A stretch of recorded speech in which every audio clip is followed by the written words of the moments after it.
오늘은 3월 26일 누가복음 22장 39절에서 53절입니다. 39절부터 읽어볼게요.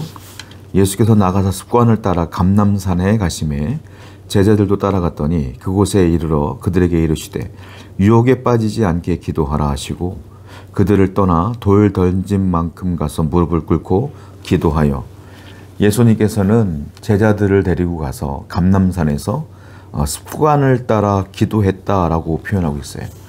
왜 기도했냐면 예수님에게는 위기의 순간이 온 겁니다. 이제 십자가를 지셔야 돼요. 엄청난 고통의 순간이 다가오는 거예요. 위기의 순간이죠. 그런데 놀라운 건 우리 예수님은 그 위기의 순간에 습관을 따라 기도하더라라는 거예요. 성도는요, 삶의 위기를 만났을 때 기도해야 돼요. 그런데 이게 당연한 거 아닙니까? 이 당연한 것을, 당연하다는 것을 못하는 경우가 너무 많다는 거예요. 여러분, 기도는 다 위기에 빠졌다고 해서, 문제가 생겼다고 해서 기도하는 게 아닙니다. 성도라고 해도 어렵다고 해서 다 기도하는 거 아니에요. 진짜 힘들고 어려울 때 기도 못하는 사람들도 꽤 많습니다. 그러면 누가 기도할까요? 평상시에, 평소에 기도하던 분들이, 기도의 습관이 있던 분들이 위기를 만났을 때 기도하는 겁니다.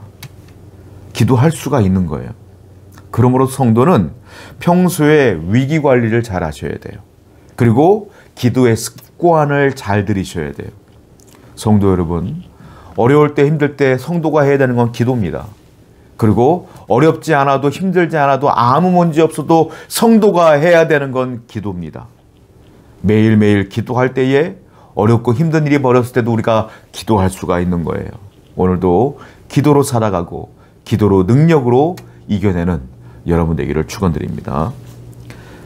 42절 말씀이에요. 이르시되 아버지여 만일 아버지의 뜻이거든 이 잔을 내게서 옮기시옵소서. 그러나 내 원대로 마시옵고 아버지의 원대로 되기를 원하나이다. 우리 주님은 기도를 하시는데요. 어떤 기도를 하시냐면 그 위기의 순간에 당신의 뜻, 예수님의 뜻을 관철시키기 위한 기도가 아니에요. 아버지 내 소원은 이렇습니다. 이렇습니다. 이렇습니다. 이거 해결해 주세요. 이거 해결해 주세요. 이거 도와주세요가 아니에요. 어떤 기도입니까? 아버지여 만일 아버지의 뜻이거든 이 잔을 내게서 옮기시옵소서. 그러나 내 원대로 마시고 아버지의 원대로 아버지의 뜻대로 되기를 원합니다. 어떤 기도를 했냐면 하나님의 뜻이 무엇입니까? 라는 기도를 한 거예요. 내 뜻은 아버지 예수님의 뜻은 십자가를 지고 싶지 않은 것이 인간적인 생각이겠지만 나는 그렇다 해도 하나님의 뜻은 무엇입니까? 아버지의 뜻대로 내가 되기를 원합니다 라고 기도했어요. 예수님께서 우리에게 기도를 가르쳐 주신 적이 있지 않습니까? 그 기도 내용이 뭡니까? 주기도문이잖아요. 아버지의 뜻이 이루어지기를 원합니다. 오늘 본문도 아버지의 뜻이 이루어지기 원합니다. 나라가 임하시오며 뜻이 하늘에서 이루어진 것 같이 땅에서도 이루어지이다. 똑같은 기도예요. 여러분, 우리는 기도할 때 어떻게 기도해야 될까요? 이와 같이 하나님의 뜻을 기도하는 자가 올바른 기도다라는 거예요. 대부분의 성도들은 내 뜻을 관철시키는 데에 엄청난 시간을 할애합니다. 여러분, 기도는 내 뜻을 관철시키는 게 아니에요. 왜냐하면 하나님은 이미 여러분들의 상황을 알고 계십니다. 그러면 우리는 어떻게 기도해야 될까요? 하나님, 이 상황이 왜 벌어졌습니까? 저는 모르겠어요. 하나님은 아시지 않습니까? 하나님의 뜻이 무엇입니까? 이걸 제가 이기기를 원합니까? 아니면 이 순간을 통하여 기도하기를 원합니까? 아니면 이 위기를 통하여 내가 다른 곳으로 나아가길 원합니까? 라고 하나님의 뜻을 구하고 기도하는 게 맞는 거예요. 그래야 하나님께서 응답을 주시는 것이지, 하나님의 뜻은 여러분들이 그 고난을 묵묵히 이겨내기를 원하는데 하나님이 이 고난 없애주세요 라고 기도한다면 그것이 이루어지겠느냐라는 거예요. 기도의 패턴과 기도의 올바른 길로 나가야 될 줄로 믿습니다. 자, 또 하나 해야 될 게, 예수님은 아주 정직하게 기도하셔요. 예수님은요, 하나님 이 잔을 내게서 지나가게 해주세요. 나는 이 십자가 지고 싶지 않아요 라고 솔직하게 하나님 앞에 정직하게 마음을 다 쏟아내는 기도를 하고 계셔요. 포장 하나도 없어요. 예수님의 아주 그냥 원초적인 마음을 다 드러내고 있는 거예요. 하나님의 뜻이면 내가 지겠지만 난 솔직히 지고 싶지 않아요. 라고 하는 뜻으로 기도하고 있어요. 정직한 기도예요. 포장지가 하나도 없는 기도예요. 예수님도 이와 같이 하나님께 포장 없이 기도했습니다. 여러분들은 지금 기도하실 때 하나님께 다 쏟아내십니까? 예수님의 기도를 받으셔야죠. 본받으셔야죠.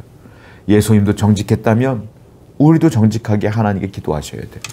예수님도 포장지 하나도 없이 자기의 마음을 다 쏟아냈다면 우리 또한 포장지 하나 없이 다 쏟아내야죠. 그런 기도를 하실 때에 하나님께서 응답해 주십니다. 45절 말씀입니다.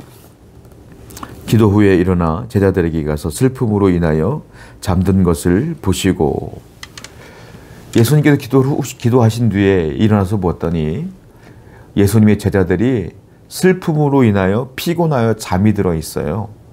기도를 하지 않은 거죠. 예수님께서 그 모습을 보신 거예요. 제자들은 이유가 있어요. 기도하지 않은 이유가 슬펐기 때문에 안 한 거예요. 피곤하기 때문에 못한 것이죠. 기도를 할 수가 없는 상태가 된 것이죠. 자, 근데 문제의 결과가 어떻게 납니까? 베드로가 예수님이 붙잡혀 갈 때 어떻게 하죠? 자기의 뜻을 관철시킵니다. 자기가 갖고 있는 칼로 말구의 귀를 베고 예수님이 십자가를 지는 것을 막으려고 하죠. 하나님의 뜻은 예수님이 십자가에 지는 거예요. 하나님의 뜻은 예수님이 붙잡혀가는 게 하나님의 뜻이에요. 그런데 베드로는 기도하지 않았기 때문에 자기의 뜻대로 이 상황을 마무리하려고 막으려고 하고, 그리고 사람들이 쓰는 방식으로 무기를 통하여 그 상황을 무마시키려고 해요. 전부 다 자기의 뜻, 자기의 마음대로야. 왜? 기도를 안 해서 그래요. 성도 여러분, 우리가 살아가는데 왜 내 뜻대로 내가 살아갈까요? 기도를 안 해서 그래요, 여러분. 기도를 하면 하나님의 뜻을 압니다. 기도를 하게 되면 하나님의 마음을 알아요. 그런데 왜 자꾸 내가 하고 싶은 대로 할까요? 여러분들은 기도를 제대로 안 해서 그런 거예요. 하나님께서 성도들, 이웃을, 내 형제자매를 정말로 사랑하길 원하지 않겠습니까? 그게 하나님의 뜻이에요. 근데 나는 자꾸 왜 그들을 미워할까요? 나는 왜 자꾸 그들에게 서운한 마음이 가질까요? 나는 왜 그들이 싫을까요? 내 마음이잖아요, 그건. 하나님의 뜻이 아니에요. 하나님은 여러분들이 말씀대로 살기를 원하며 전도하기를 원하고 기도하기를 원하며 예배하기를 원하잖아요. 왜 전도 안 할까요? 내 뜻이야? 내가 하기 싫으니까, 민망하니까, 부끄러우니까, 내 마음이야. 왜 찬양 안 할까요? 지금 목이 안 좋으니까, 하기 싫으니까, 뜨겁지가 않으니까, 내 마음이야. 다 우리는 내 마음대로 살아, 내 마음대로. 왜? 기도를 안 하니까 그런 거예요. 기도를. 하나님의 뜻을 발견하면 하나님의 뜻대로 살아가는 것이 맞죠. 오늘도 모든 성도가 기도하기를 원하고 하나님의 뜻대로 살아가기를 축원드립니다. 기도하겠습니다. 아버지 하나님, 아버지의 뜻을 알 수 있는 방법은 기도뿐이 없습니다. 기도함으로 하나님의 뜻을 발견하고 그 뜻대로 순종하는 성도가 되게 해 주시옵소서. 예수님의 이름으로 기도드렸습니다. 아멘.